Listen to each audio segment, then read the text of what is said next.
Current जाने देता है, P को नेगेटिव और N को पॉजिटिव मिल जाए तो करंट नहीं जाने देता। बस इतना ध्यान रखें तो हमारा काम आगे का चलेगा। अब मैं पीएन जंक्शन डायोड एक डिवाइस बन गया है और ये डिवाइस कैसे हम काम में लाने वाले हैं ये बात करने वाले हैं। और सबसे पहला एप्लीकेशन पीएन जंक्शन डायोड का मैं क्या बताने वाला हूं, as a rectifier. PN junction diode as a rectifier, तो इस डिवाइस को हम पहली बार यूज करने वाले हैं एज अ रेक्टिफायर। तो बात आती है रेक्टिफायर होता क्या है। रेक्टिफायर एक तरह से एसी को डीसी में बदलने का तरीका है। रेक्टिफायर क्या करता है, कन्वर्ट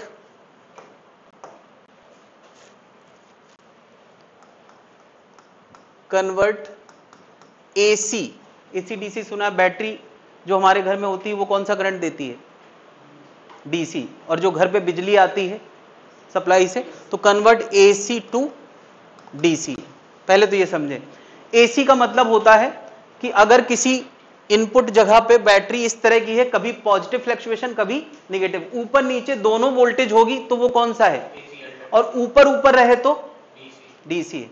हालांकि परफेक्ट डीसी वो है कि ऊपर ऊपर रहे और सीधी रहे, उसमें वोल्टेज में बदलाव ना आए, है ना। तो यहां ये परफेक्ट डीसी नहीं बनाने वाला है, परफेक्ट डीसी नहीं बना, लेकिन नेगेटिव को क्या बनाने वाला है, पॉजिटिव बनाने वाला है। अभी बताओ, तो ये एक ऐसा डिवाइस है, कैसे ये करता है इसको जरा समझें।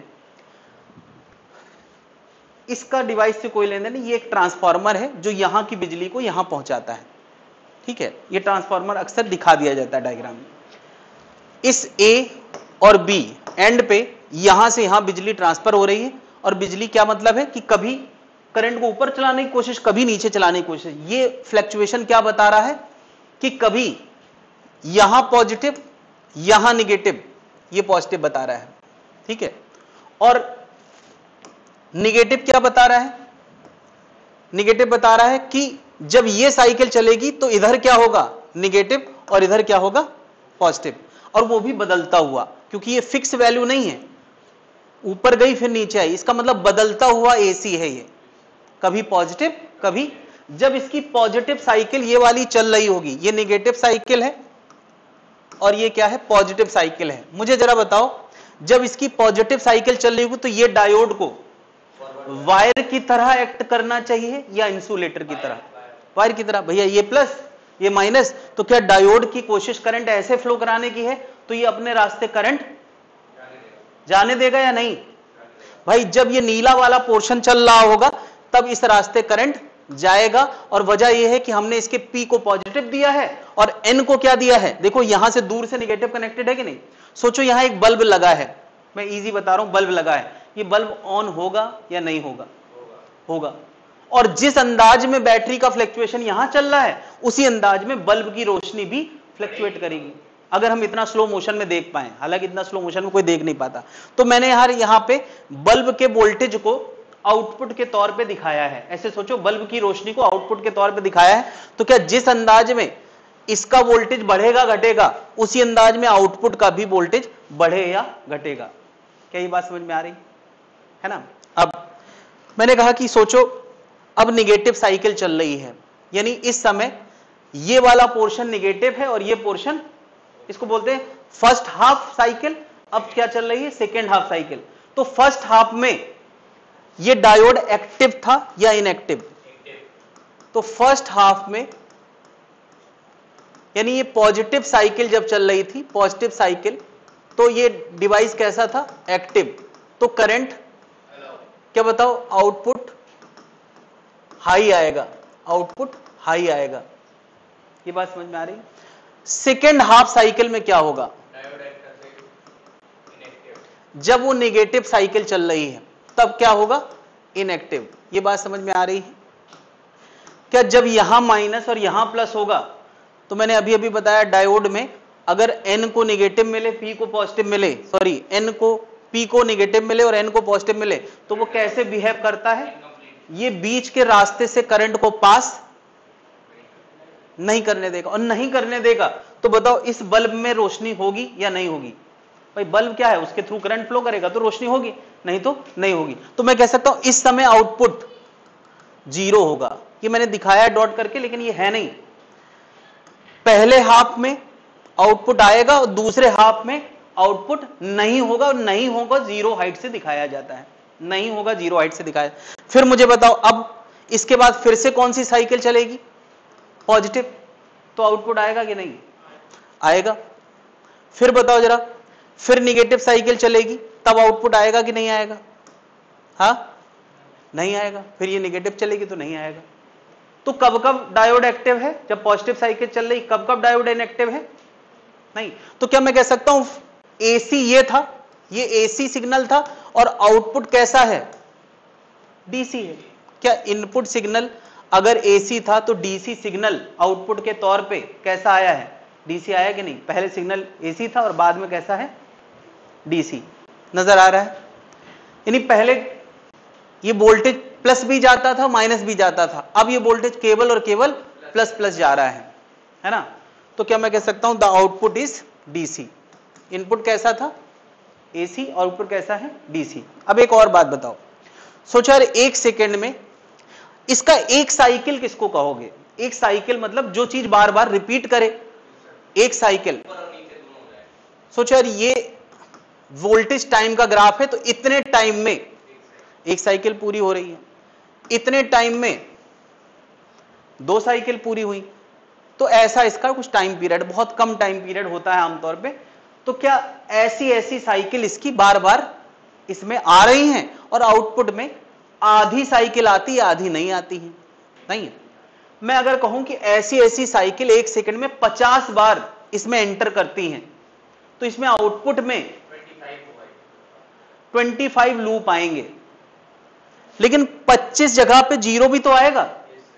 अच्छा यहां तुम एक साइकिल किसको मानते हो, आउटपुट में एक साइकिल किसको मानते हो, इतने को या इतने को, इतने को या इतने को, किसको एक साइकिल बोलोगे, बड़े वाले को या छोटे वाले को। तो साइकिल का मतलब होता है जो बार बार रिपीट करे। तो मुझे बताओ ये छोटा वाला इधर रिपीट किया नहीं किया, इधर किया इधर नहीं किया, तो क्या छोटे वाले का रिपीटिशन हो रहा है या इस पूरे चम्मच का रिपीटिशन हो रहा है। ये चम्मच में इसको क्यों बोल रहा हूं, इतना ये है और इतना ये, इस चम्मच का रिपीटिशन हो रहा है या इस कर्व का रिपीटिशन हो रहा है, चम्मच का। ये बहुत इंपॉर्टेंट बात है, इस पे एक क्वेश्चन पूछा गया था अभी 2022 में कि अगर इसकी फ्रीक्वेंसी 50 हर्ट्ज है या 60 हर्ट्ज, वो लिखा था 60 हर्ट्ज, मतलब ऐसी साइकिल 60 निकल रही है, तो बताओ इसकी कितनी साइकिल निकल रही होंगी। हाँ उसका जवाब है 60 हर्ट्ज। क्यों, भाई रिपीटिशन तो चम्मच का हो रहा है, तो अगर ये 60 है तो ये चम्मच भी 60 होंगे। ज्यादातर लोगों ने 30 ही लिखा क्योंकि उनके दिमाग में ये चला था कि ये आधा लूप है, तो ये आधा लूप रिपीट ही नहीं कर रहा है। नहीं, अभी अगले ही थोड़ी ही देर में मैं तुम्हें फुल वेव रेक्टिफायर बताऊंगा, फुल वेव रेक्टिफायर बताऊंगा। ये फुल वेव रेक्टिफायर का आउटपुट है, ये क्या है, हाफ वेव रेक्टिफायर। जब फुल वेव रेक्टिफायर होगा तब इसमें इसका रिपीटिशन हो रहा है या पूरे का, आधे का रिपीटिशन हो रहा है। तो इसमें बताओ अगर ये 60 हर्ट्ज था तो इसमें कितना हो जाएगा, हाँ इसमें कितना हो जाएगा, इसमें बताओ एक साइकिल में 2 रिपीटिशन है, तो इसमें 60 रिपीटिशन इसके हो रहे हैं, तो इसमें ऐसे 120 रिपीटिशन होंगे। क्या बात समझ रहे हो। तो अगर इसका इनपुट 60 है तो आउटपुट भी 60 है, अगर इसका इनपुट 60 है तो ये वाला आउटपुट 120 हर्ट्ज का है। फुल वेव का क्या होगा, है ना। तो क्या बताओ यहां हम कह सकते हैं frequency of input wave and output wave is same, same है किसमें, इन हाफ वेव रेक्टिफायर। अभी फुल की बात यहां नहीं नोट करते हैं, अगले पेज पे आएगा। इतनी बातें क्या यहां नोट करने की हैं, समझने की हैं।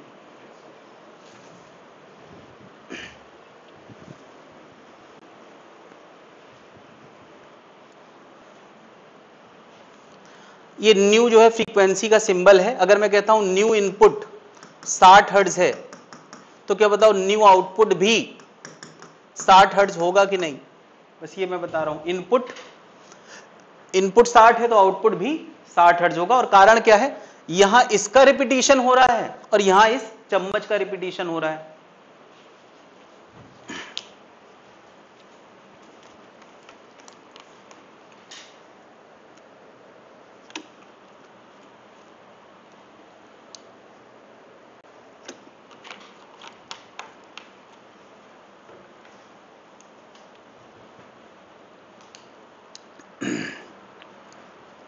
एक अदिति आती थी, उसका कुछ पता चला?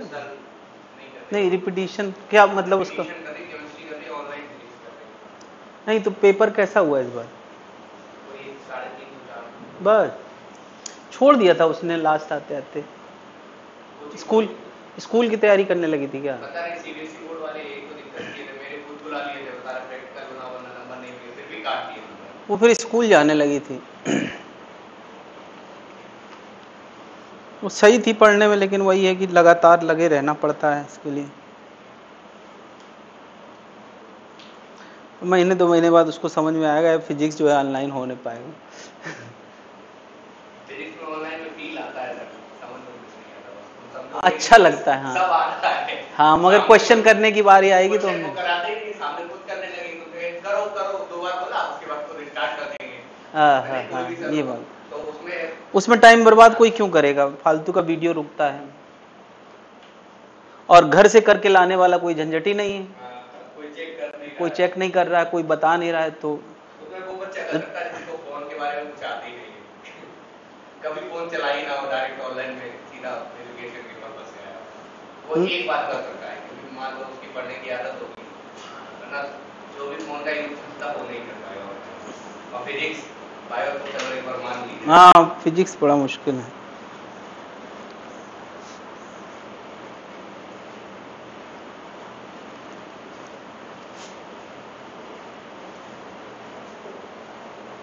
यहाँ एक्टिव और इनएक्टिव से मतलब समझ में आ रहा है कि ये डायोड जब करंट पास कर रहा है तब वो एक्टिव है, और जब करंट पास नहीं कर रहा है तब वो क्या है, इनएक्टिव है।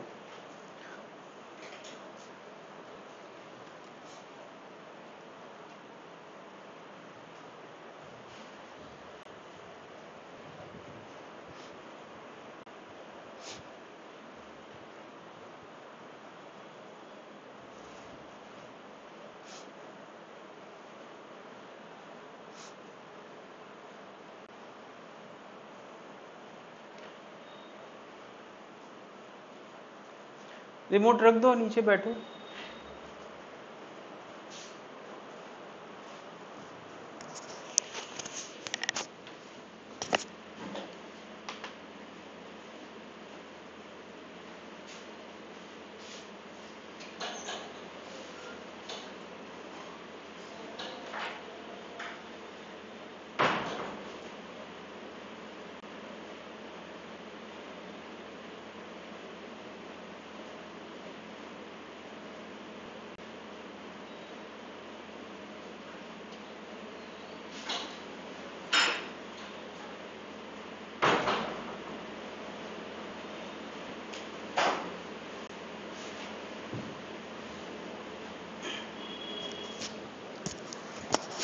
नोट कर लिए।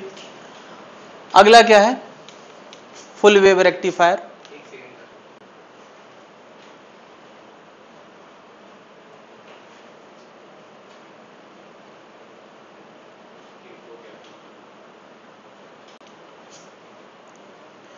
यहां पे पिछली बार एक डायोड यूज किया गया था, इस बार क्या किए गए हैं, 2 डायोड यूज किए गए हैं। एक डायोड ऊपर लगाया है और एक डायोड नीचे लगाया है, और इस ट्रांसफार्मर के वाइंडिंग के बीच में से एक वायर निकाला और सोचो यहां बल्ब लगाया गया। वैसे बल्ब नहीं, रजिस्टर होता है, उस रजिस्टर में करंट फ्लो करेगा तो मैं कहूंगा आउटपुट आ रहा है, नहीं करेगा तो आउटपुट नहीं आ रहा है। लेकिन तुम इजी समझने के लिए यहां सोचो बल्ब लगा है, भाई रजिस्टर से करंट पास करे या बल्ब से, बात एक ही, ठीक है।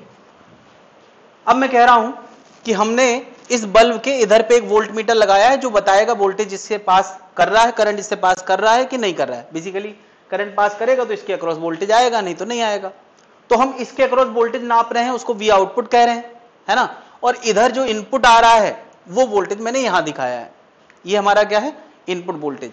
तो इनपुट वोल्टेज में क्या ये ऊपर वाली हाफ साइकिल जब चलेगी तो यहां क्या आएगा, प्लस, यहां आएगा माइनस। अब मैं यहां प्लस को सुपर प्लस बोल रहा हूं और इसको सुपर माइनस बोल रहा हूं। ये सुपर प्लस सुपर माइनस मतलब ये सबसे ज्यादा हाई है, ये सबसे ज्यादा लो है, तो बीच वाला थोड़ा सा इससे कम हाई होगा, इससे कम हाई होगा और इतना लो भी नहीं होगा। मैं इसको 0 कह देता हूं। भाई सोचो ये 3 वोल्ट है, ये -3 वोल्ट है, तो यहां क्या होगा 0 वोल्ट। ऐसे सोचो यार, यहां 3 वोल्ट है, यहां -3 वोल्ट है, तो यहां क्या होगा 0 वोल्ट। भाई यहां से वहां तक लगातार वोल्टेज बदलता है ना, तो यहां से घटते घटते घटते 0 हुआ, फिर 0 से घटते घटते क्या हो गया नेगेटिव हो गया।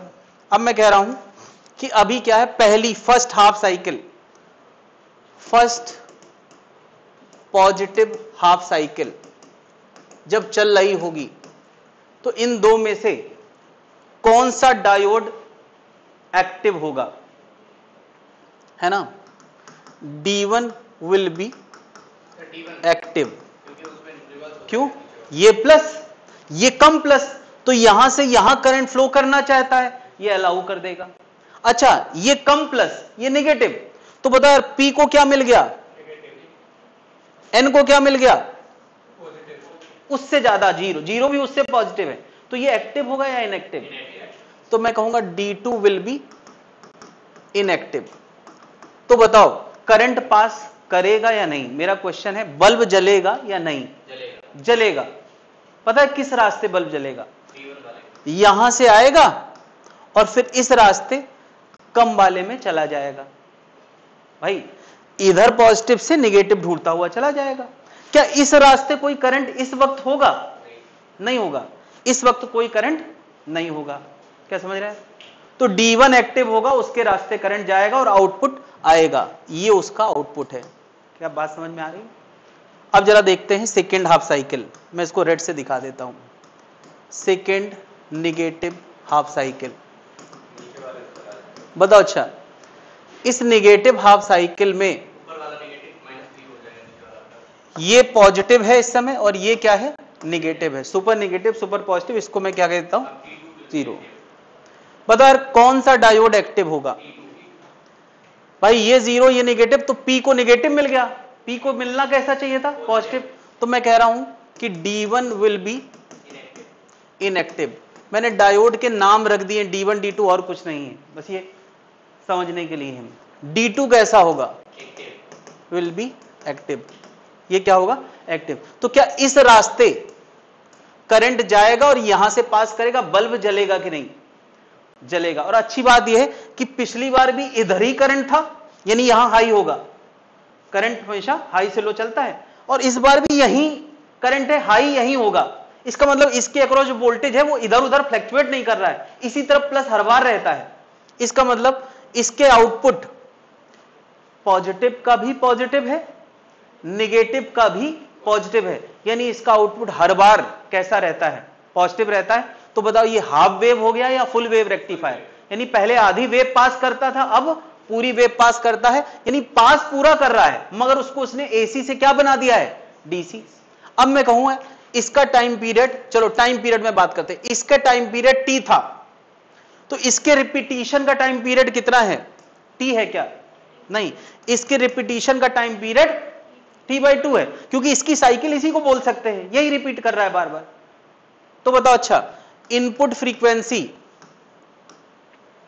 अगर इनपुट फ्रीक्वेंसी 60 हर्ट्ज है, इनपुट फ्रीक्वेंसी अगर न्यू है, तो आउटपुट फ्रीक्वेंसी क्या होगी, हाँ आउटपुट फ्रीक्वेंसी डबल होगी। यही अच्छा फ्रीक्वेंसी और टाइम पीरियड में उल्टा मामला होता है। अगर कोई पूछे उसका टाइम पीरियड टी है, तो इसका टाइम पीरियड T/2 होगा। टाइम पीरियड आधा हुआ है तो फ्रीक्वेंसी डबल हो गई है। तो मैं एक चीज लिखा रहा हूं, दूसरी तुम्हें समझना पड़ेगा, ये अंडरस्टैंडिंग डेवलप करना पड़ेगी। टाइम पीरियड और फ्रीक्वेंसी में उल्टा मामला होता है, फ्रीक्वेंसी बढ़ती है तो टाइम पीरियड आधा हो जाता है। ठीक है, नोट कर लें।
हाँ, एक थ्योरेटिकल हो सकता है, एक तो फ्रीक्वेंसी को लेके कोई अगर पूछ दे कि पॉजिटिव हाफ साइकिल के लिए कौन सा डायोड एक्टिव होगा, नेगेटिव के लिए कौन सा एक्टिव होगा, ये सब क्वेश्चन हो सकते हैं, है ना। टाइम पीरियड पहले टी था तो अब कितना हो गया। अच्छा, पिछली बार टाइम पीरियड में क्या फर्क पड़ा था, इनपुट का टी था तो आउटपुट का भी टी था, क्योंकि वो पूरा चम्मच एक साइकिल है ना, वो साइकिल में भले एक स्ट्रेट पाथ है।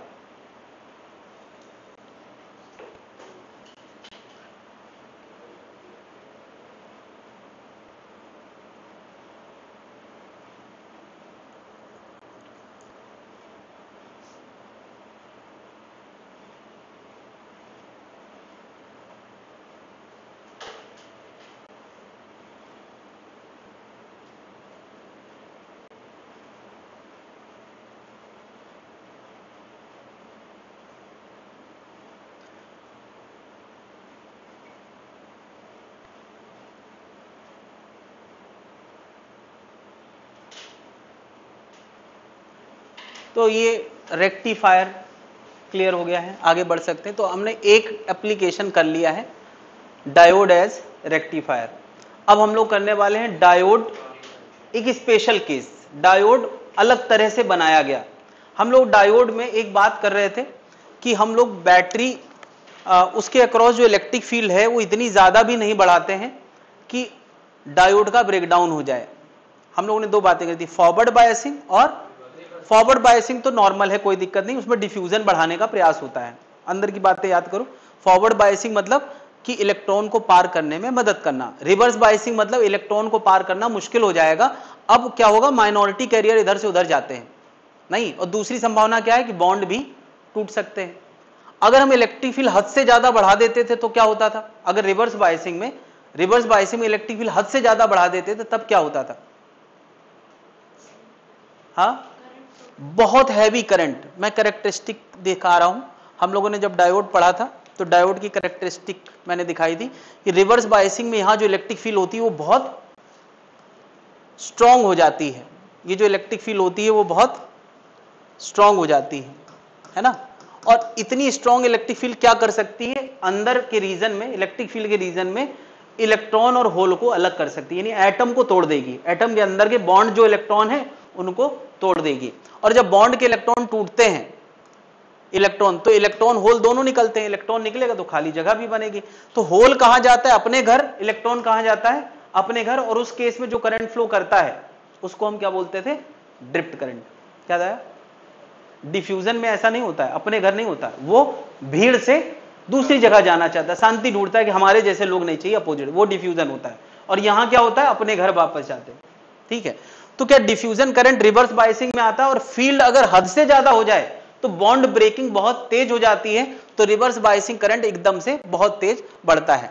ये देखो जरा, मैंने बताया था कि एक वोल्टेज के बाद ये करंट बहुत ज्यादा बढ़ाया जा सकता है रिवर्स बायसिंग मोड में। तो इलेक्ट्रिक फील्ड कैसे बढ़ाया जा सकता है, इलेक्ट्रिक फील्ड कैसे बढ़ाया जाता है, तो मैंने कहा था कि डोपिंग अगर हद से ज्यादा कर दोगे तो जो शुरुआत में कैरियर ट्रांसफर होते हैं इधर से उधर, वो ज्यादा ट्रांसफर होंगे तो इलेक्ट्रिक फील्ड भी बहुत स्ट्रांग पैदा होगी। इलेक्ट्रिक फील्ड इसीलिए तो पैदा होती थी कि चार्ज कैरियर यहां से वहां जाते थे। तो हम लोग क्या करते हैं कि स्पेशल डिजाइंड डायोड डिजाइन करते हैं, उसमें हम डोपिंग ज्यादा करते हैं, स्पेशली डिजाइंड जंक्शन डायोड जो ब्रेक डाउन वोल्टेज पर काम करती है। ब्रेक डाउन वोल्टेज समझ में आया, जब उसके अंदर बॉन्ड की ब्रेकिंग हो जाती है और बहुत एवलांच करंट फ्लो करता है, एवलांच करंट फ्लो करता है, उसके लिए। अच्छा, इसको इस तरह से डिजाइन करते हैं, ऐसा मटेरियल चूज करते हैं कि उस टेम्परेचर पे भी ये खराब ना हो, मेल्ट ना कर जाए, ऐसा मटेरियल चूज करेंगे।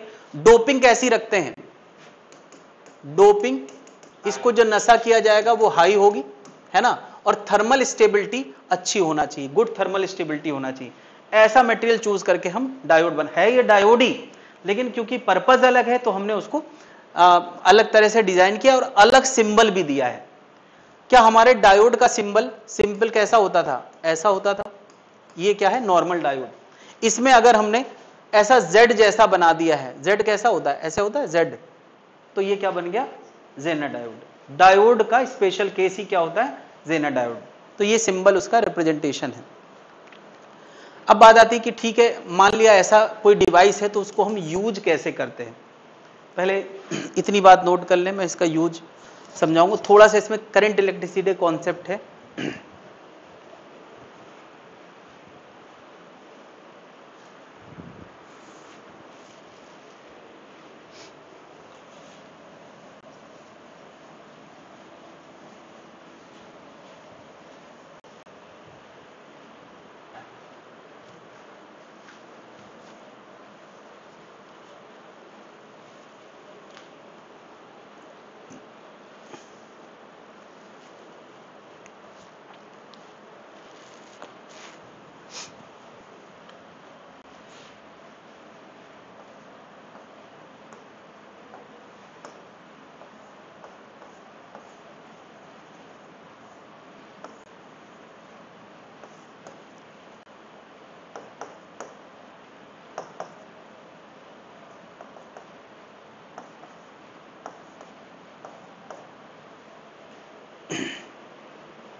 नोट कर लिया है। चलो इसको मैं समझाता हूं कि ये डिवाइस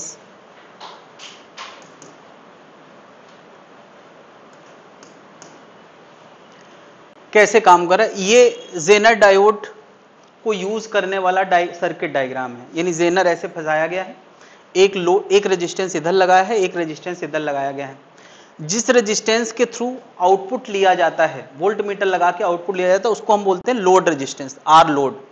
ये लोड रेजिस्टेंस है। ये रेजिस्टेंस केवल प्रोटेक्शन के लिए लगा है, इसका कोई और पर्पज नहीं। एक यहां क्या लगी है, बैटरी लगी है। बैटरी के सिंबल में बीच में खाली जगह होती है, ठीक है। ये हमने बैटरी लगाई है। इसको पहले मैं ऊपर ऊपर बता देता हूं, फिर थोड़ा और अलग से समझेंगे। सोचो एक बैटरी है, यहां रजिस्टर है, यहां रजिस्टर है, ये जेनर डायोड है, ये पॉजिटिव के करीब है। देखो जरा, अगर यहां पॉजिटिव पोटेंशियल है तो इधर का माहौल भी हल्का फुल्का पॉजिटिव होगा, हालांकि उतना पॉजिटिव नहीं होगा क्योंकि बीच में रजिस्टर आया है। रजिस्टर हल्का सा वोल्टेज में अंतर ला देता है, तो यहां अगर सुपर पॉजिटिव था तो यहां भी हल्का पॉजिटिव होगा, ठीक है।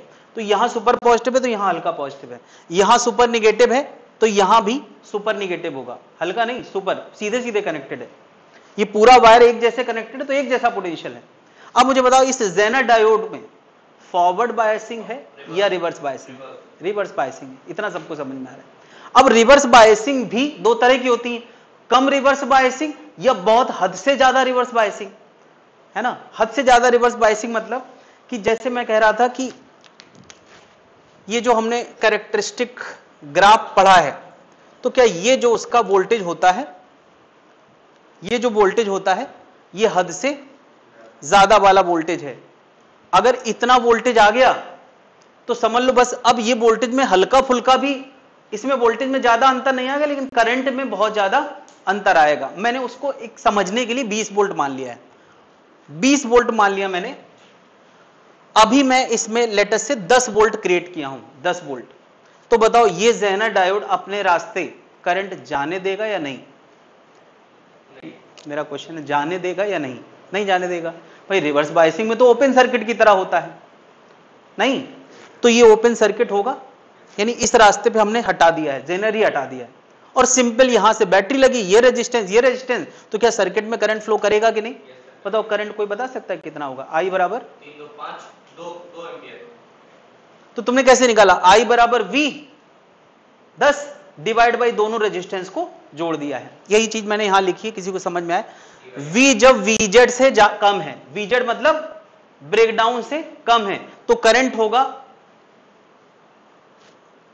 वो, अच्छा ये वोल्टेज लिखा गया, ओके। करंट कितना होगा? चलो ये करंट तुम क्या लिख सकते हो? V divide by R plus R load, R नहीं R प्लस R लोड। भाई यही तो तुमने बताया कि 5 ओम का रेजिस्टेंस है, 10 वोल्ट की बैटरी है, तो करंट कितना होगा? V by R। तो तुमने कैसे निकाला? V अपॉन ये करंट आ गया।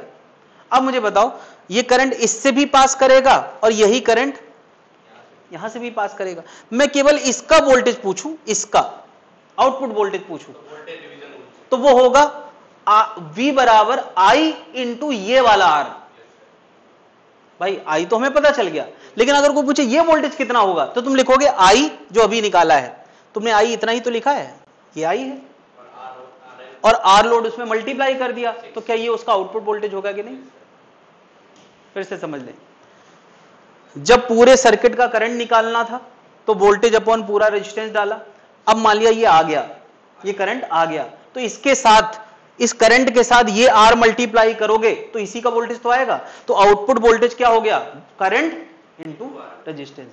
करंट ये है, वो अलग से मैंने समझाया, इनटू रेजिस्टेंस। पूरी बात समझ में आ रही? ये आउटपुट कब है? उस डायग्राम के लिए। ये डायग्राम कब है? जब जेनर ब्रेकडाउन नहीं हुआ है। अब मैं कह रहा हूं कि हमने यहां जो वोल्टेज है 50 वोल्ट लगा दिया, लेटेस्ट से मैंने यहां पे 50 वोल्ट लगा दिया। दो संभावनाएं हैं, या तो हम कम लगाएंगे या तो ज्यादा लगाएंगे। तो बताओ जब 50 लगा दिया तो जेनर वोल्टेज उस वक्त कितना होगा?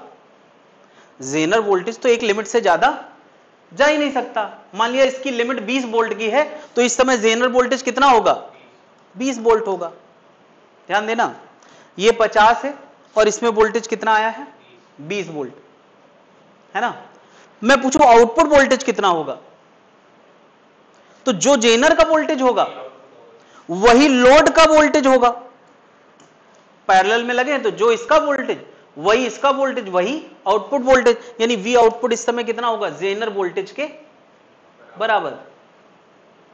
बात समझ में आ रही? जब V ब्रेकडाउन से ज्यादा होगा, जब V ब्रेकडाउन से ज्यादा होगा तब वो आउटपुट वही आएगा जो जेनर। क्या इतनी बात जनता को समझ रही? समझ पा रहे हैं कि मैं क्या कह रहा हूं?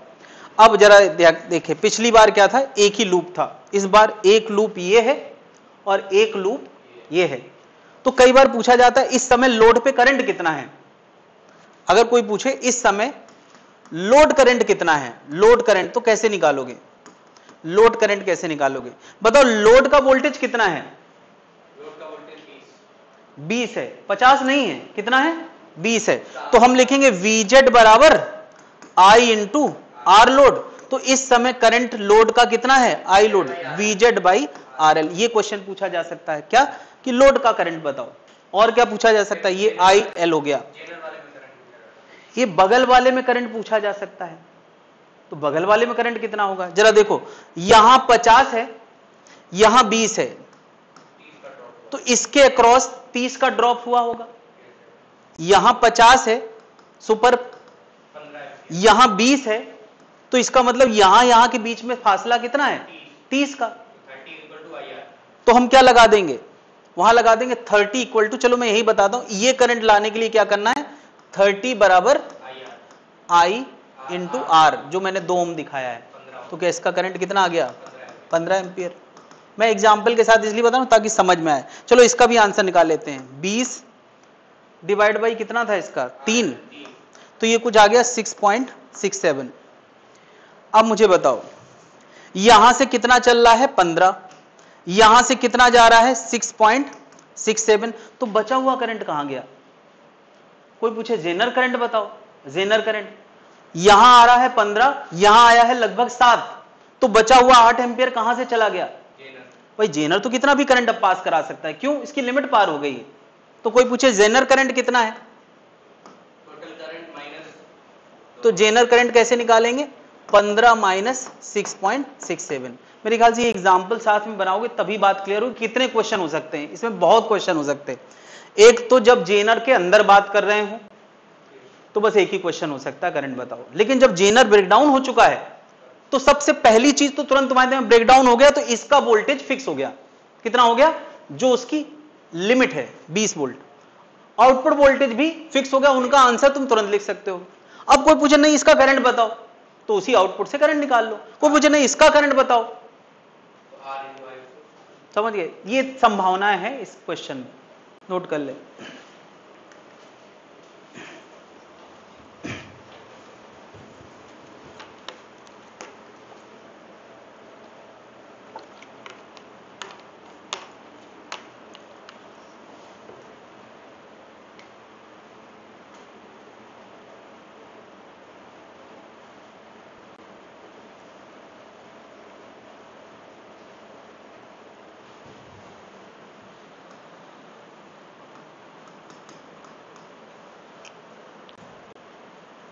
ये जो डायग्राम है इस वर्किंग को वोल्टेज रेगुलेटर बोलते हैं। वोल्टेज रेगुलेटर मतलब, अच्छा किसी ने अभी इतनी देर में ये समझा कि इसका फायदा क्या हुआ?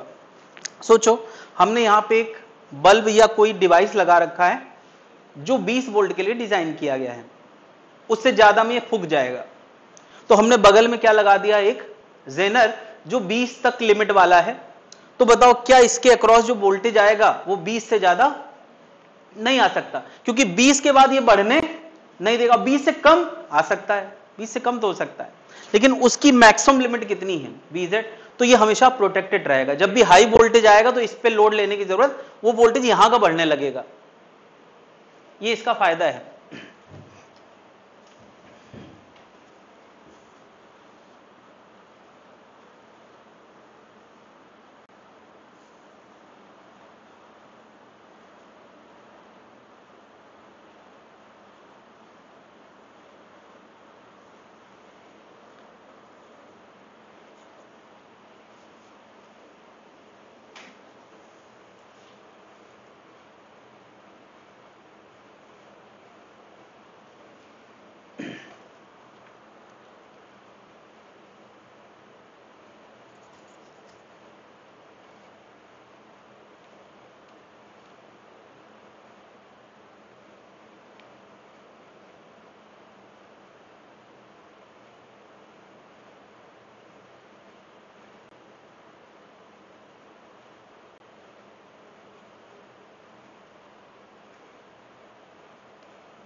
नोट कर लिया?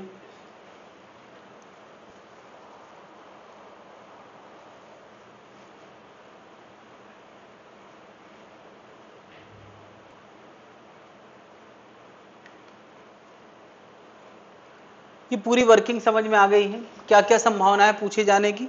कि नॉर्मल हालात में जब जेनर रिवर्स बायसिंग में ओपन की तरह एक्ट करता है, यानी इस समय वोल्टेज हमने इतना लगाया ही नहीं है, क्योंकि रिवर्स बायसिंग है तो ये करंट जाने नहीं देगा, तो सिंपल सर्किट बन गया। स्पेशल केस क्या है? जब वोल्टेज हद से ज्यादा हो जाता है तो वो उसका असर इस पे नहीं पड़ने देता। अगर कोई कहे इस समय यहां वोल्टेज कितना है, तो वो कम आएगा। तुम जरा निकाल के देखो, 2 एम्पियर का करंट था, तो इस समय इसमें पता है कितना वोल्टेज है? चलो, इस समय आउटपुट वोल्टेज कितना है?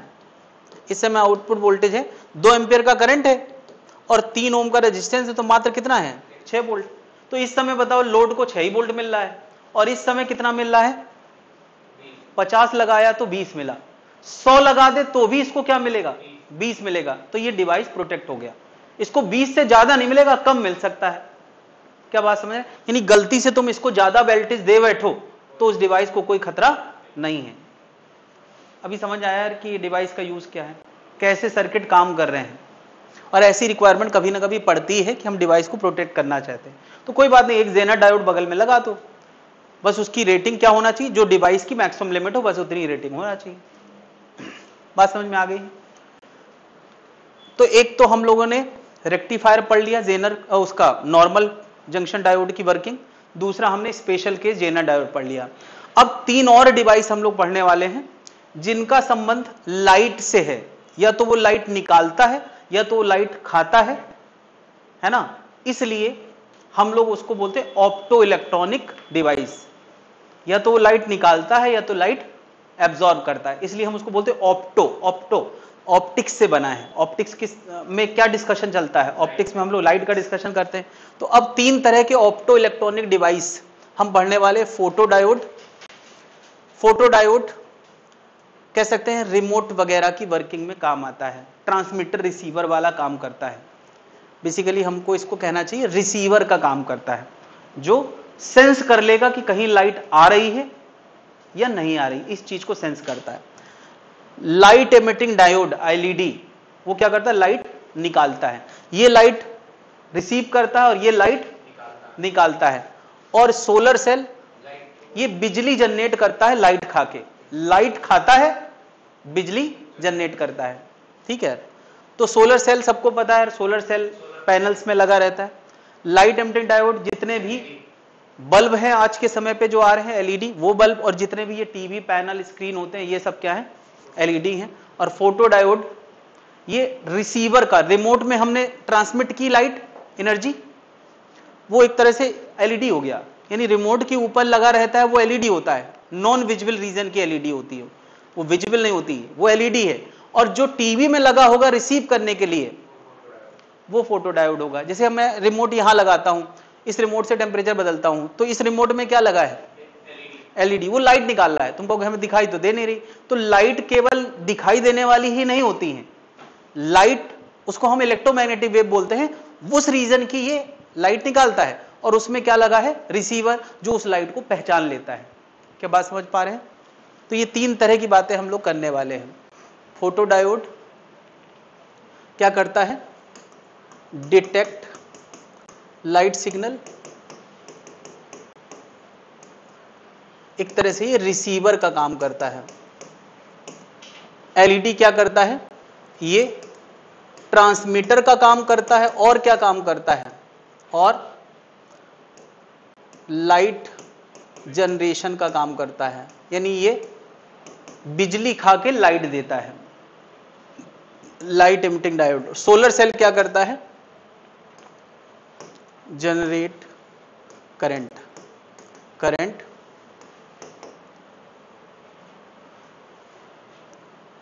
while exposed to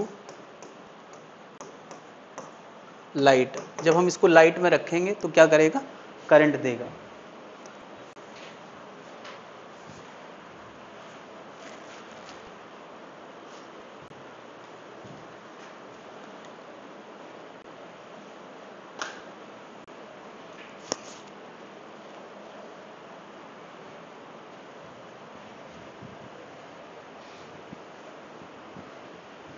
ऑप्टो मतलब लाइट से रिलेटेड, इलेक्ट्रॉनिक मतलब क्योंकि हमने सेमीकंडक्टर यूज किया है तो इसका मतलब इसके अंदर कंट्रोल फ्लो ऑफ इलेक्ट्रॉन हो रहा है, तो बन गया ऑप्टो इलेक्ट्रॉनिक।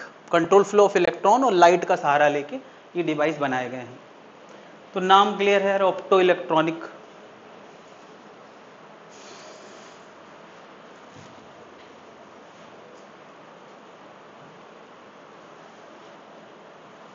नोट कर लिया है? तो सबसे पहले हम लोग पढ़ने वाले हैं फोटोडायोड। फोटोडायोड, फोटोडायोड क्या करेगा? लाइट को पहचानेगा, लाइट के सिग्नल इसको देंगे, उस हिसाब से ये हरकत करेगा सर्किट में, है ना। उसकी इलेक्ट्रिक हरकत ही पहचानता है। वो कैसे पहचानता है वो अपने आप में एक अलग सब्जेक्ट है, तो बस इतना समझना है कि ये हाँ लाइट की हरकत को पहचानता कैसे। तो सबसे पहली बात तो ये है कि इसको हम रिवर्स बायसिंग मोड में यूज करते हैं। रिवर्स बायसिंग मोड, भाई पीएन जंक्शन डायोड में या तो फॉरवर्ड होता है या तो रिवर्स, यानी हम इसके पी को क्या देते हैं? निगेटिव, और एन को क्या देते हैं? पॉजिटिव। एन से पॉजिटिव। तो बताओ यहां की इलेक्ट्रिक फील्ड बढ़ जाती होगी या घट जाती होगी? बढ़ जाती होगी। इलेक्ट्रिक फील्ड का बढ़ाना कौन से करंट को बढ़ावा देता है? ड्रिफ्ट करंट को, डिफ्यूजन को नहीं। डिफ्यूजन के लिए तो नाली छोटी करना पड़ती यार, ये बात बार बार तुम लोग उतार रहे हो, चीजें ज्यादा हैं बट इतनी मुश्किल नहीं है। तो रिवर्स बायसिंग मोड में रखते हैं और हमारा पर्पस क्या होता है? माइनॉरिटी चार्ज कैरियर को बढ़ावा देना, यानी हम जंक्शन के रीजन में इलेक्ट्रॉन और होल जनरेट कराना चाहते हैं ज्यादा से ज्यादा। और तुम्हें पता है इलेक्ट्रिक फील्ड रीजन में जब भी कोई इलेक्ट्रॉन होल आ जाता है तो वो अपने घर जाता है, वो दूसरे के घर नहीं जाता, क्योंकि फील्ड उसको अपने घर छोड़ने जाती है। याद आया? तो क्या ये रिवर्स बायसिंग मोड में होगा? जब हम इसमें लाइट डालते हैं, कहां डालते हैं? जंक्शन वाले रीजन में, डिप्लीशन रीजन में। तो वहां क्या क्रिएट होता है?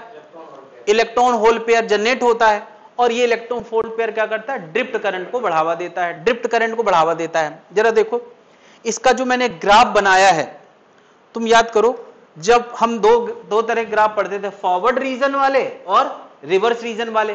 तो ये जो करंट दिखा रहा है, ये करंट फॉरवर्ड वाला है या रिवर्स वाला है? रिवर्स वाला है। हम लोगों ने पीएन जंक्शन कैरेक्टरिस्टिक नहीं पढ़ी थी, वो वाली। तो क्या उसमें हम लोग रिवर्स में भी ग्राफ बनाते थे और फॉरवर्ड में भी बनाते थे? तो ये फॉरवर्ड है या रिवर्स है? तो दो ग्राफ क्यों हैं?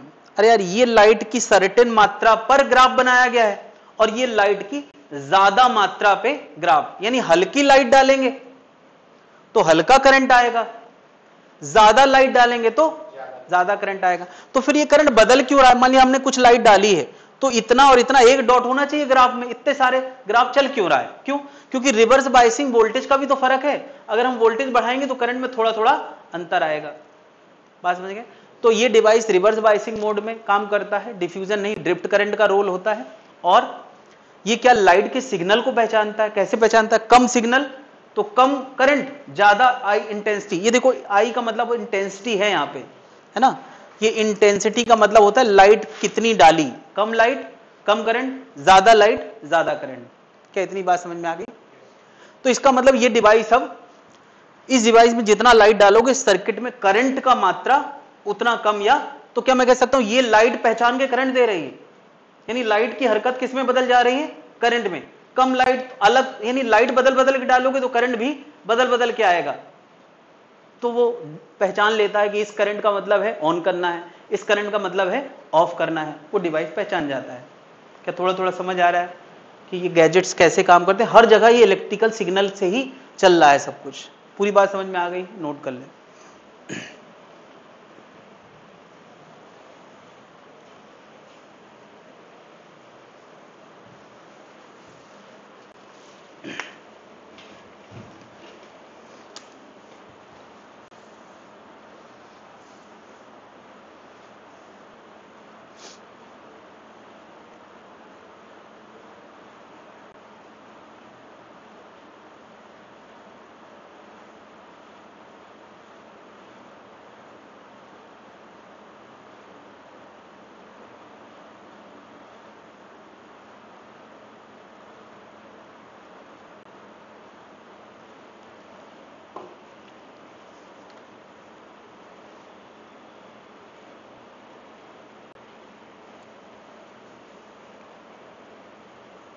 It can be use to detect electromagnetic signal.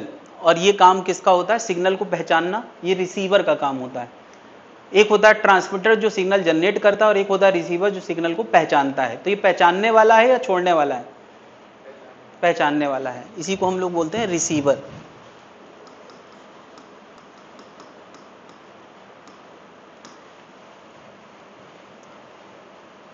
आज की डेट पे जितना भी टेलीकम्युनिकेशन ट्रांसमिशन होता है, तुम सोचो इस मोबाइल में कहीं से सिग्नल आ रहे हैं तो इंटरनेट चल रहा है, तो इसको कोई रिसीव कर रहा है ना यार? कौन रिसीव कर रहा है? इसी तरह का कोई अरेंजमेंट।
क्योंकि रिवर्स बायसिंग है, ये ध्यान रखना हमेशा, रिवर्स बायसिंग है तो इधर ही ग्राफ बनेगा, फॉरवर्ड बायसिंग में इधर ग्राफ बनता है, रिवर्स बायसिंग में इधर बनता है। बैटरी का वोल्टेज जैसे जैसे स्ट्रॉन्ग करते जाओगे तो फील्ड स्ट्रॉन्ग होती जाएगी, फील्ड स्ट्रॉन्ग होने से बॉन्ड ज्यादा टूटेंगे तो करंट भी धीरे धीरे, पहले कम है अभी ज्यादा है, अभी और ज्यादा है। क्यों ज्यादा हो रहा है? क्योंकि फील्ड स्ट्रॉन्ग हो रही है।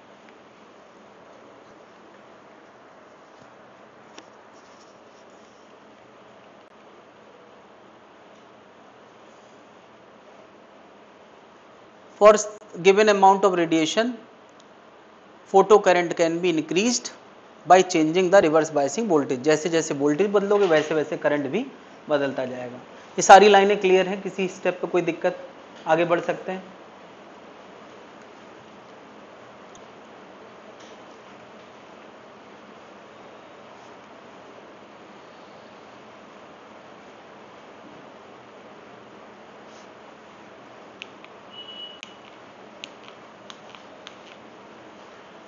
अगली चीज क्या है? Light emitting diode. Light emitting diode काम करते हैं किसमें?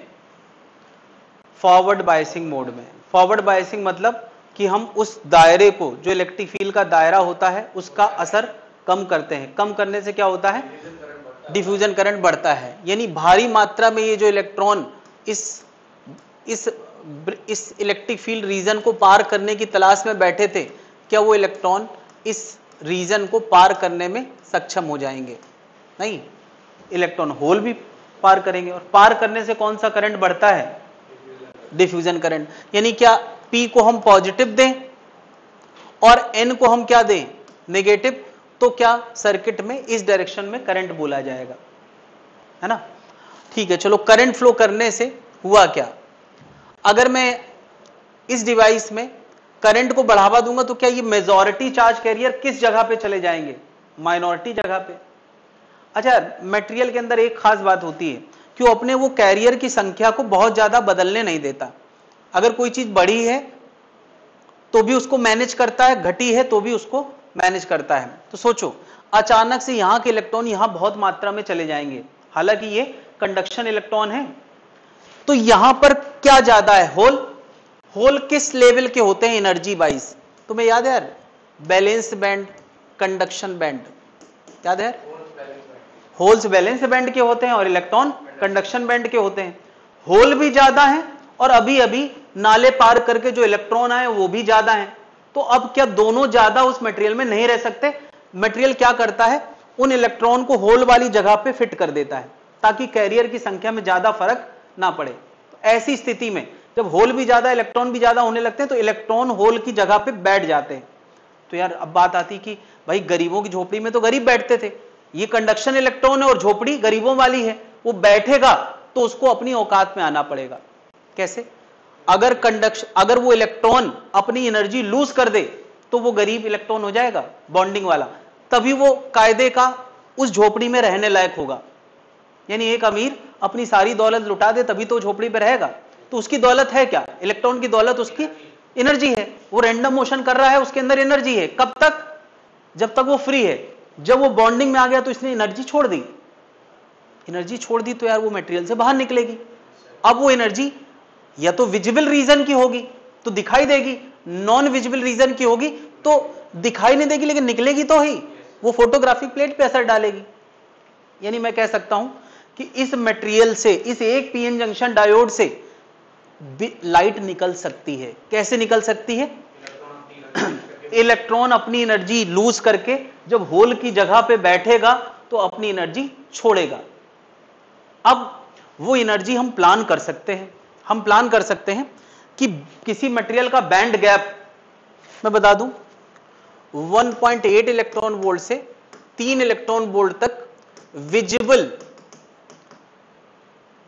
लाइट के फोटॉन्स की एनर्जी होती है। विजिबल लाइट के फोटोन की एनर्जी। तो अगर हम कोई ऐसा मटेरियल चूज करें जो 1.8 इलेक्ट्रॉन वोल्ट गैप का है, तो क्या जब इलेक्ट्रॉन वो झोपड़ी पे आएगा तो उतनी एनर्जी तो निकाल के आएगा।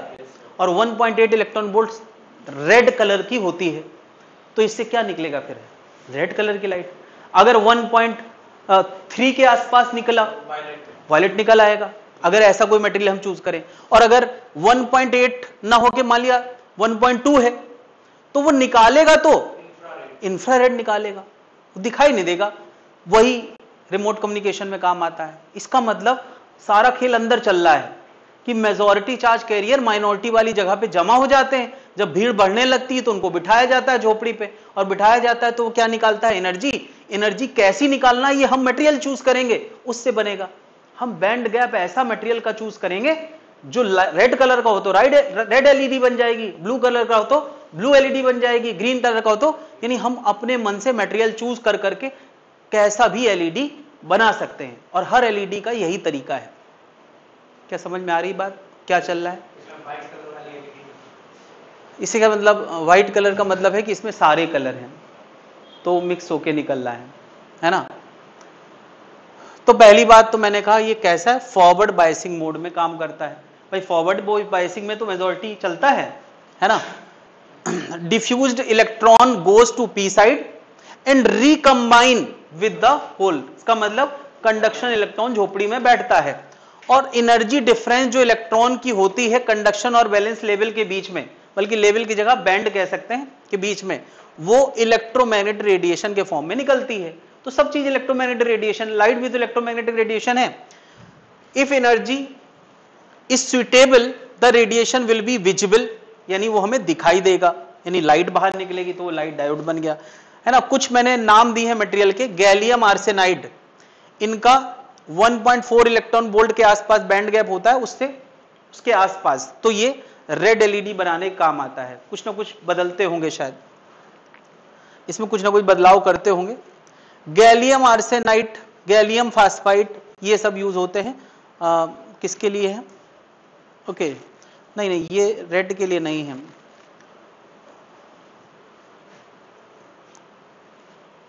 गैलियम आर्सेनाइड, गैलियम फास्फाइड, ये रेड कलर वाले दिए गए हैं सारे, ठीक है। गैलियम आर्सेनाइड, गैलियम फास्फाइड, हाँ। तो एलईडी किस काम आता है वो सबको पता है, एलईडी किस काम आता है। एडवांटेज क्या है? तो वही जो सेमीकंडक्टर के एडवांटेज हैं वो सारे इसके भी एडवांटेज हैं। हाँ, वो तो पहले ही एडवांटेज हमने लिख दिए, सेमीकंडक्टर के एडवांटेज क्या है। पहले जो कंप्यूटर बनते थे इतने चौड़े चौड़े वाले, उसमें कैथोड रे का सहारा लिया जाता था उसको चलाने के लिए, मॉनिटर को, यानी इलेक्ट्रॉन की बौछार मॉनिटर पे होती तब वो डिस्प्ले बनता था। लेकिन आज की डेट पे सब कुछ किससे चल रहा है? एलईडी से। एलईडी सस्ती टेक्नोलॉजी है, मजबूत टेक्नोलॉजी है, तो अब सब वो पुराना मेथड, टीवी पहले इतनी चौड़ी चौड़ी होती थी, उसमें सीआरटी यूज होता था, और पता है हम लोग घर पे तो 200 वोल्ट आता है, 220 वोल्ट, लेकिन अंदर जाके वो 10,000 वोल्ट क्रिएट करता था, उसके अंदर ट्रांसफार्मर लगा रहता था, तब वो इलेक्ट्रॉन निकलते थे, उसके अंदर एक वैक्यूम ट्यूब होता था जहां वो पिक्चर ट्यूब में इलेक्ट्रॉन की बौछार करता था, तब हमारा पिक्चर ट्यूब चलता था। तो वो टेक्नोलॉजी बहुत महंगी, बहुत खर्चीली, और बहुत ज्यादा उसमें टेक्नोलॉजी इन्वॉल्व थी, खतरा था, भारी था, चौड़ाई ज्यादा थी, इतनी सारी समस्याएं थी। ये सारी समस्या किसने दूर कर दी? एलईडी ने। ये रेड का यार 1.4, पता नहीं रेड का 1.4 होता है, 12400 डिवाइड बाई 1.4 कितना आएगा? रेड का लेमडा कितना होता है? कुछ 400 नैनोमीटर, यानी 4000। रेड का लेमडा 750 नैनोमीटर, वायलेट का 400। तो ये कितना आ रहा है? ये आएगा तो 14 बाई 12 तो 40 बाई 14 तो 40 10 हो जाएगा। ये करीब 8000 एंगस्ट्रॉम के आसपास है। तो क्या रेड का वेवलेंथ कितना होता है? नैनोमीटर। हाँ, तो उसी के आसपास है। 750 नैनोमीटर। हाँ, तो एंगस्ट्रॉम में 7000 के आसपास हो गया कि नहीं? हाँ, तो ये उसी के आसपास है।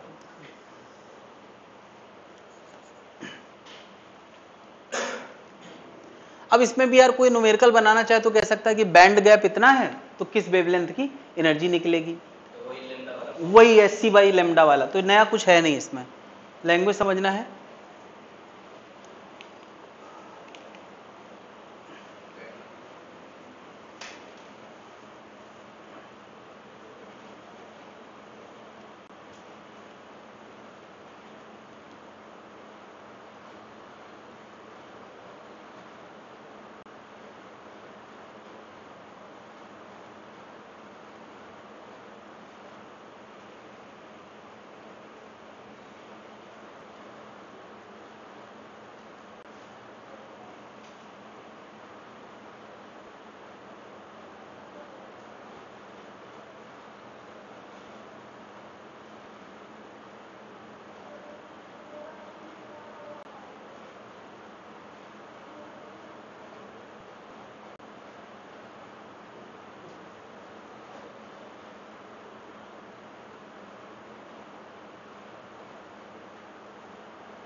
नोट कर लिया है।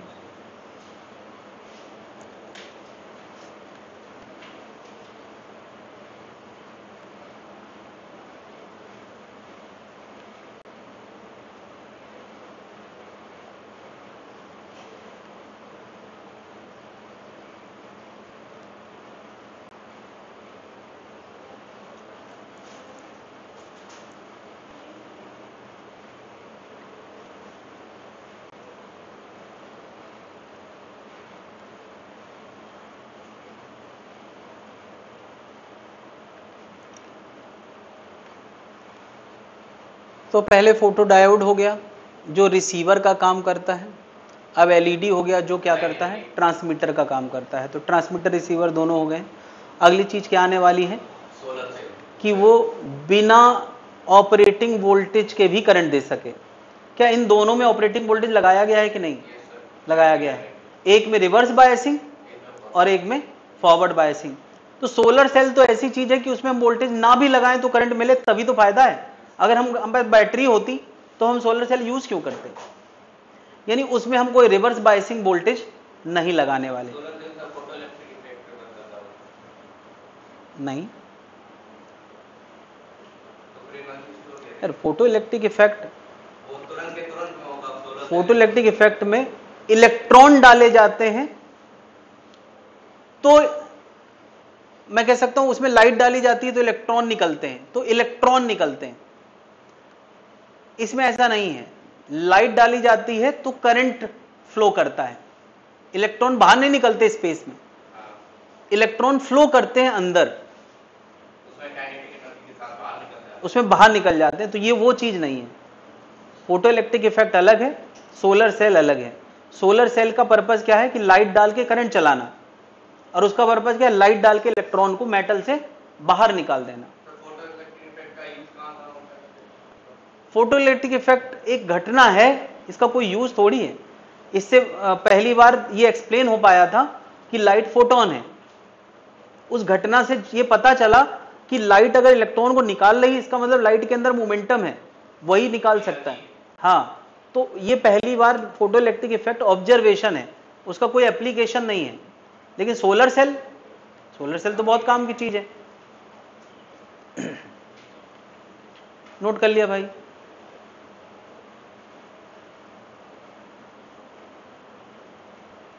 Less power required, long life, ruggedness, fast on off switching capacity, कोई वार्म अप टाइम नहीं चाहिए। पता चला हमने रिमोट चलाया तुरंत एसी बंद हो जाता है, ऐसा नहीं कि अभी सोच रहा है थोड़ी देर बाद बंद करेंगे, तो तुरंत ऑन ऑफ टाइम का कोई समय नहीं लगता। Same time, but not money. हाँ एलईडी तो पैसे भी बचाती है, एसी नहीं बचाती है। एलईडी का वोल्टेज कम है ना, पहले तो बल्ब चलते थे, दो बल्ब जला दो। तो एसी थोड़ी, एसी में जो ट्रांसमीटर रिसीवर है बस वही इलेक्ट्रॉनिक है, बाकी इलेक्ट्रिकल है। एसी का मोस्ट पार्ट क्या है, इलेक्ट्रिकल। बल्कि और क्लियर कहें तो थर्मोडायनेमिक्स यूज होती है उसमें।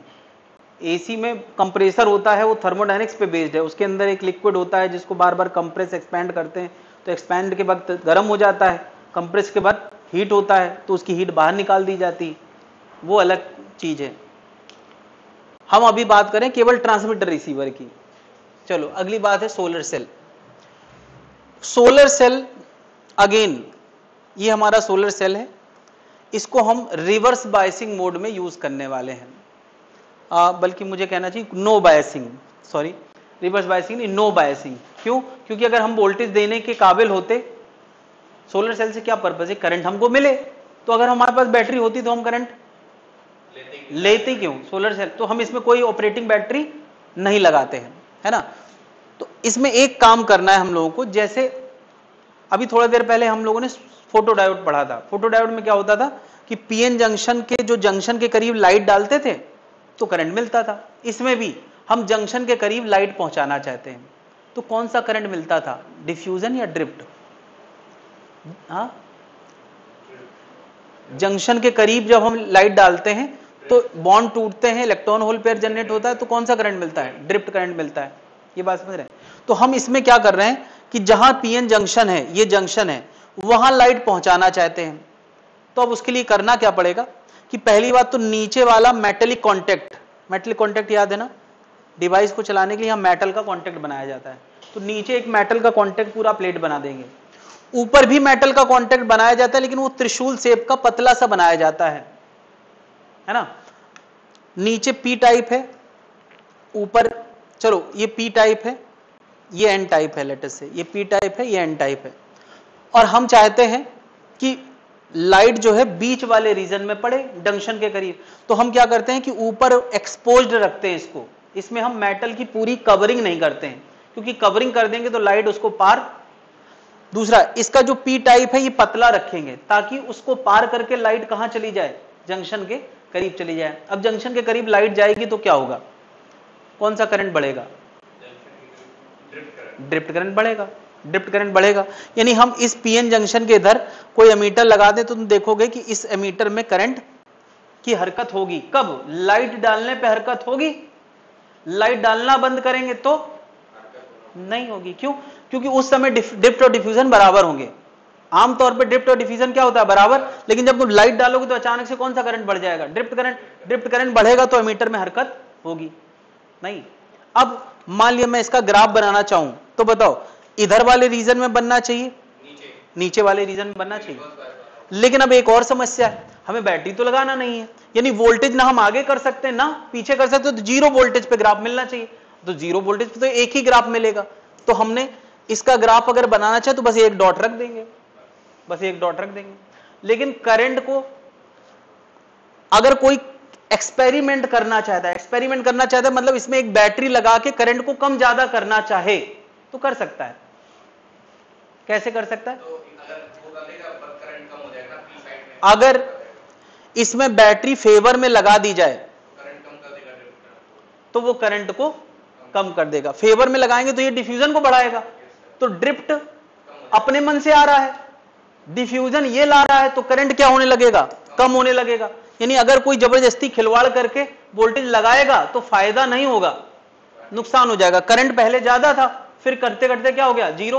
तो ये हमारी जरूरत नहीं है, हम चाहते हैं कि बस जीरो वोल्ट पे करंट मिले, एक ग्राफ के डॉट के लिए काम करते हैं, है ना। लेकिन फिर भी कोई अगर जबरदस्ती फेवर में बैटरी लगाएगा तो कोई फायदा नहीं है, करंट धीरे धीरे ड्रॉप हो जाएगा। तो ग्राफ इस रीजन में इसका बनाया जाता है, चौथे क्वाड्रेंट में। क्या पूरी बात समझ लें अब जरा, as shown in the diagram, n type section is thin. अच्छा, ऊपर एन है, नीचे क्या है, पी है। तो एन कैसा बनाया गया, थिन। थिन क्यों बनाया गया, मैंने बताया, ताकि लाइट इजीली उसको पार करके कहां चली जाए, है ना। अच्छा, इसमें डोपिंग लाइट रखी जाती है, it is exposed maximum incident light, ताकि लाइट ज्यादा पड़े तो ऊपर का कॉन्टेक्ट भी पतला रखा जाता है। The light bypass the depletion region and generate electron hole pair. Electron hole pair तुम्हें पता है, इलेक्ट्रॉन होल पेयर जब जनरेट होते हैं तो क्या होता है, ड्रिफ्ट करंट बढ़ता है। We can achieve the current without even providing any voltage, बिना वोल्टेज के भी करंट मिल जाएगा। Hence it can be said as power source in the form of electronic circuit. Solar cell are used to provide power supply to satellite, space vehicle, calculators. तो solar cell तो आजकल छतों में भी लग रहे हैं, उनमें भी सोलर सेल ही है, बेसिक प्रिंसिपल यही है। अब उनको मॉडिफाई करके मटेरियल बदल के और इफिशिएंट बनाने का प्रयास किया जा रहा है। पहले केवल ऊपर एक लेयर होती थी सोलर सेल्स की, अब नीचे भी लेयर लगाने लगे तो बाई फेशियल हो गया है।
ग्राफ एक डॉट दिखाते तो अच्छा नहीं लगता, इसलिए किताबों में आमतौर पे ग्राफ आगे तक दिखाया जाता है। लेकिन क्या हम कभी वोल्टेज लगा के जीरो करंट पाने का प्रयास करेंगे क्या? ये हमारा पर्पज नहीं। हम जीरो वोल्टेज पे करंट पाने का प्रयास करेंगे, यानी जीरो वोल्टेज इतना करंट, ज्यादा वोल्टेज कम करंट, और ज्यादा वोल्टेज और कम करंट। तो ये हमारा मकसद नहीं है, लेकिन ग्राफ ऐसा दिखाया जाता है।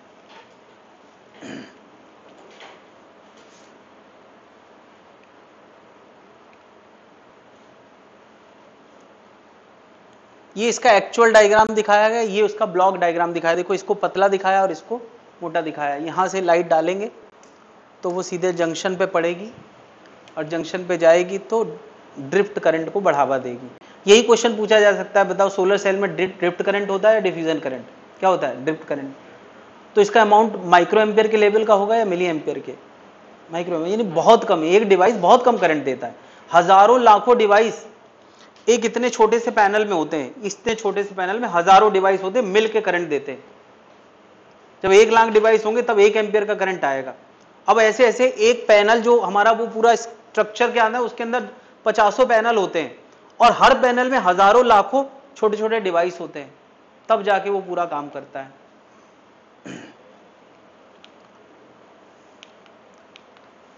तो ये टॉपिक पूरा खत्म है। पिछली क्लास नहीं, अभी मैं शुरू नहीं करूँ लॉजिक गेट। पिछली क्लास के पहले डाउट क्लियर कर ले, और नया होमवर्क जो अभी आज बढ़ गया है, 20-25 क्वेश्चन है, उनको करके आना है।